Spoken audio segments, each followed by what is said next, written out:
श्री हरि बोलो ग्रंथराज श्रीमद्भगवद्गीता जी की जय। नमस्कार दोस्तों, श्रीमद्भगवद्गीता के अद्भुत ज्ञान से हम आज आपके जीवन में नई दिशा देने के लिए तैयार हैं।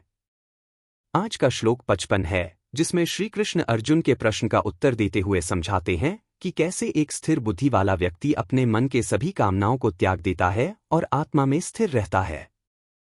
अगर आप भी जीवन की कठिनाइयों से जूझ रहे हैं और समाधान की तलाश में हैं, तो इस वीडियो को अंत तक देखें और जानिए गीता के इस महत्वपूर्ण श्लोक का गूढ़ अर्थ। अगर आपने अभी तक हमारे चैनल को सब्सक्राइब नहीं किया है, तो अभी कर लीजिए और बेल आइकॉन दबाकर सभी नई अपडेट्स सबसे पहले पाएं। आइए आज के श्लोक 55 के बारे में गहराई से समझते हैं।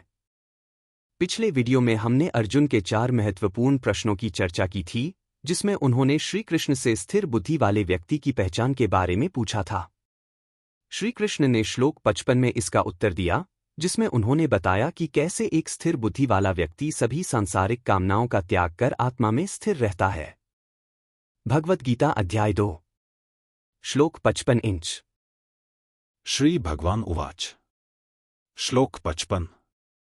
प्रजहाति यदा कामान सर्वान् पार्थ मनोगतान् आत्मनेवात्मना तुष्ट स्थित प्रज्ञस्तदोच्यते।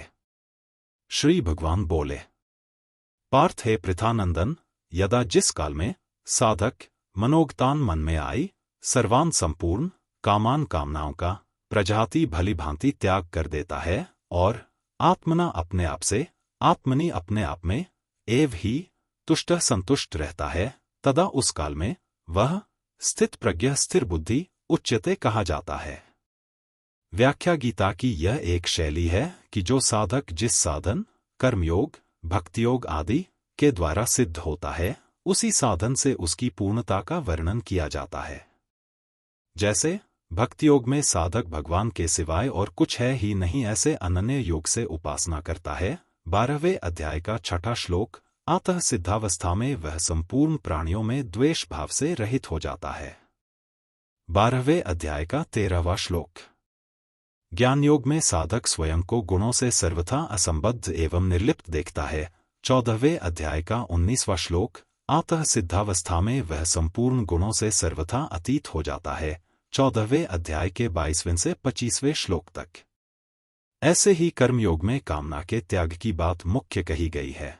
अतः सिद्धावस्था में वह संपूर्ण कामनाओं का त्याग कर देता है। यह बात इस श्लोक में बताते हैं। प्रजहाति यदा कामान सर्वान् पार्थ मनोगतान्। इन पदों का तात्पर्य यह हुआ कि कामना न तो स्वयं में है और न मन में ही है। कामना तो आने जाने वाली है और स्वयं निरंतर रहने वाला है। अतः स्वयं में कामना कैसे हो सकती है? मन एक कारण है और उसमें भी कामना निरंतर नहीं रहती, प्रत्युत उसमें आती है। मनोगतान्। अतः मन में भी कामना कैसे हो सकती है? परंतु शरीर इंद्रियां बुद्धि से तादात्म्य होने के कारण मनुष्य मन में आने वाली कामनाओं को अपने में मान लेता है। जहाति क्रिया के साथ उपसर्ग देने का तात्पर्य है कि साधक कामनाओं का सर्वथा त्याग कर देता है। किसी भी कामना का कोई भी अंश किंचन मात्र भी नहीं रहता। अपने स्वरूप का कभी त्याग नहीं होता और जिससे अपना कुछ भी संबंध नहीं है, उसका भी त्याग नहीं होता। त्याग उसी का होता है जो अपना नहीं है पर उसको अपना मान लिया है। ऐसे ही कामना अपने में नहीं है पर उसको अपने में मान लिया है। इस मान्यता का त्याग करने को ही यहाँ प्रजहाति पद से कहा गया है। यहाँ कामान शब्द में बहुवचन होने से सर्वान पद उसी के अंतर्गत आ जाता है। फिर भी सर्वान पद देने का तात्पर्य है कि कोई भी कामना न रहे और किसी भी कामना का कोई भी अंश बाकी न रहे। आत्मनेवात्मना तुष्ट जिस काल में संपूर्ण कामनाओं का त्याग कर देता है और अपने आप से अपने आप में ही संतुष्ट रहता है, अर्थात अपने आप में सहज स्वाभाविक संतोष होता है। संतोष 2 तरह का होता है, एक संतोष गुण है और एक संतोष स्वरूप है। अंतःकरण में किसी प्रकार की कोई भी इच्छा न हो, यह संतोष गुण है, और स्वयं में असंतोष का अत्यंत अभाव है, यह संतोष स्वरूप है। यह स्वरूप भूत संतोष स्वतः सर्वदा रहता है। इसके लिए कोई अभ्यास या विचार नहीं करना पड़ता। स्वरूप भूत संतोष में प्रज्ञा, बुद्धि स्वतः स्थिर रहती है। स्थित प्रज्ञस्तदोच्यते, स्वयं जब बहुशाखाओं वाली अनंत कामनाओं को अपने में मानता था, उस समय भी वास्तव में कामनाएं अपने में नहीं थीं और स्वयं स्थित प्रज्ञ ही था। परंतु उस समय अपने में कामनाएं मानने के कारण बुद्धि स्थिर न होने से वह स्थित प्रज्ञ नहीं कहा जाता था, अर्थात उसको अपनी स्थित प्रज्ञता का अनुभव नहीं होता था। अब उसने अपने मन से संपूर्ण कामनाओं का त्याग कर दिया, अर्थात उनकी मान्यता को हटा दिया, तब वह स्थित प्रज्ञ कहा जाता है, अर्थात उसको अपनी स्थित प्रज्ञता का अनुभव हो जाता है। साधक तो बुद्धि को स्थिर बनाता है, परंतु कामनाओं का सर्वथा त्याग होने पर बुद्धि को स्थिर बनाना नहीं पड़ता, वह स्वतः स्वाभाविक स्थिर हो जाती है। कर्मयोग में साधक का कर्मों से ज्यादा संबंध रहता है। उसके लिए योग में आरूढ़ होने में भी कर्म कारण है। आरूरुक्षोर मुनेर्योगण कर्म कारण मुच्यते, गीता 6:3। इसलिए कर्मयोगी का कर्मों के साथ संबंध साधक अवस्था में भी रहता है और सिद्धावस्था में भी। सिद्धावस्था में कर्मयोगी के द्वारा मर्यादा के अनुसार कर्म होते रहते हैं, जो दूसरों के लिए आदर्श होते हैं। गीता 3 अध्याय का 21वां श्लोक।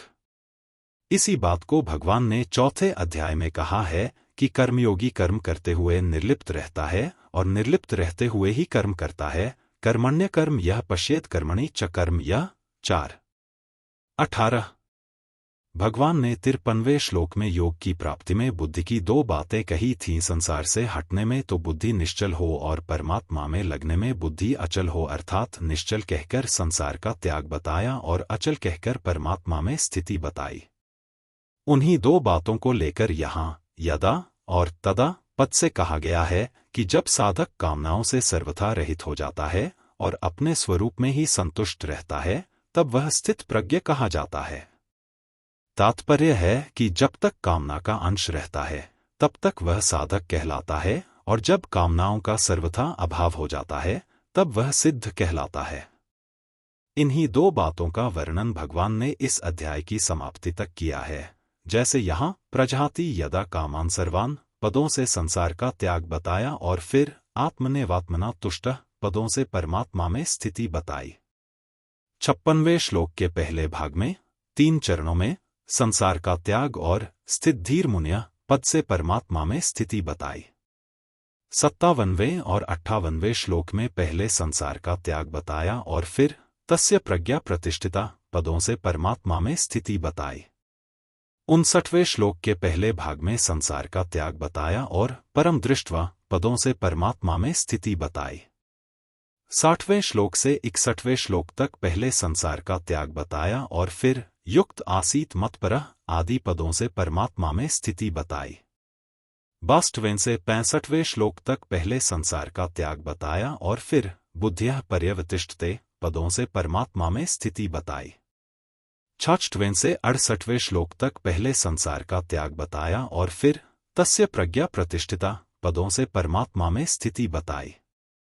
69वें श्लोक में या निशा सर्वभूतानां तथा यस्या जागृति भूतानि पदों से संसार का त्याग बताया और तस्या जागृति संयमी तथा सा निशा पश्यतो मुनयः पदों से परमात्मा में स्थिति बताई। 70वें और 71वें श्लोक में पहले संसार का त्याग बताया और फिर स शांतिम धिगच्छति पदों से परमात्मा में स्थिति बताई। 72वें श्लोक में नैना प्राप्य विमुह्यति पदों से संसार का त्याग बताया और ब्रह्मनिर्वाण मृच्छति आदि पदों से परमात्मा में स्थिति बताई। परिशिष्ट भाव एक विभाग अस्थिर बुद्धि वालों का है और एक विभाग स्थिर बुद्धि वालों का है। अस्थिर बुद्धि वालों की बात तो पहले 41वें से 44वें श्लोक तक कह दी, अब स्थिर बुद्धि वालों की बात 55वें से 71वें श्लोक तक कहते हैं। जिस समय साधक सांसारिक रुचि का त्याग करके अपने स्वरूप में स्थित रहता है, उस समय वह स्थिर बुद्धि वाला कहा जाता है। जिसका परमात्मा का उद्देश्य होता है, उसकी बुद्धि एक निश्चय वाली होती है, क्योंकि परमात्मा भी एक ही है। परंतु जिसका संसार का उद्देश्य होता है, उसकी बुद्धि असंख्य कामनाओं वाली होती है, क्योंकि सांसारिक वस्तुएं असंख्य हैं। गीता 2 अध्याय का 41वां श्लोक। समता की प्राप्ति के लिए बुद्धि की स्थिरता बहुत आवश्यक है। पातंजलि योग दर्शन में तो मन की स्थिरता, वृत्ति निरोध को महत्व दिया गया है, पर गीता बुद्धि की स्थिरता, उद्देश्य की दृढ़ता को ही महत्व देती है। कारण कि कल्याण प्राप्ति में मन की स्थिरता का उतना महत्व नहीं है जितना बुद्धि की स्थिरता का महत्व है। मन की स्थिरता से लौकिक सिद्धियां प्राप्त होती हैं, पर बुद्धि की स्थिरता से पारमार्थिक सिद्धि, कल्याण प्राप्ति होती है। कर्मयोग में बुद्धि की स्थिरता ही मुख्य है। अगर मन की स्थिरता होगी तो कर्मयोगी कर्तव्य कर्म कैसे करेगा? कारण कि मन स्थिर होने पर बाहरी क्रियाएं रुक जाती हैं। भगवान भी योग, समता में स्थित होकर कर्म करने की आज्ञा देते हैं। योगस्थः कुरु कर्माणि 2:48। प्रजहाति और कामान सर्वान पद देने का तात्पर्य है कि किंचन मात्र भी कामना न रहे, पूरा का पूरा त्याग हो जाए। कारण कि यह कामना ही परमात्म प्राप्ति में खास बाधक है। संबंध अब आगे के 2 श्लोकों में स्थित प्रज्ञ कैसे बोलता है, इस दूसरे प्रश्न का उत्तर देते हैं। कल के वीडियो में हम श्लोक 56 पर चर्चा करेंगे, जहां श्री कृष्ण बताते हैं कि स्थिर बुद्धि वाला व्यक्ति कैसे दुख सुख से निरपेक्ष रहकर स्थिर रहता है। अगर आप जानना चाहते हैं कि कैसे इस श्लोक को अपने जीवन में लागू किया जा सकता है, तो जुड़े रहिए हमारे साथ। आपके जीवन में इस अद्भुत ज्ञान का प्रभाव देखने के लिए हमारे साथ जुड़े रहिए। अगर आपको यह वीडियो पसंद आया हो तो इसे लाइक करें, चैनल को सब्सक्राइब करें और अपने दोस्तों और परिवार के साथ शेयर करें। आपके विचार और सुझाव हमारे लिए बेहद महत्वपूर्ण हैं, इसलिए उन्हें साझा जरूर करें। साथ ही बेल आइकॉन दबाना न भूलें ताकि आप हमारी सभी नई वीडियो अपडेट्स सबसे पहले पा सकें। हम लाए हैं आपके लिए एक खास ऑफर। आपने आज के वीडियो से क्या सीखा, हमारे साथ कमेंट सेक्शन में शेयर करें। जिस कमेंट को सबसे ज्यादा लाइक्स मिलेंगे, उसे हमारी तरफ से एक खास गिफ्ट मिलेगा। याद रखें, हर समस्या का समाधान हमारे भीतर ही है। भगवद गीता का ज्ञान हमें यह सिखाता है कि हम कैसे अपने भीतर की शक्ति को पहचान सकते हैं और अपने जीवन को सफल बना सकते हैं। बोलो ग्रंथराज श्रीमद् भगवद गीता जी की जय। जय श्री कृष्ण।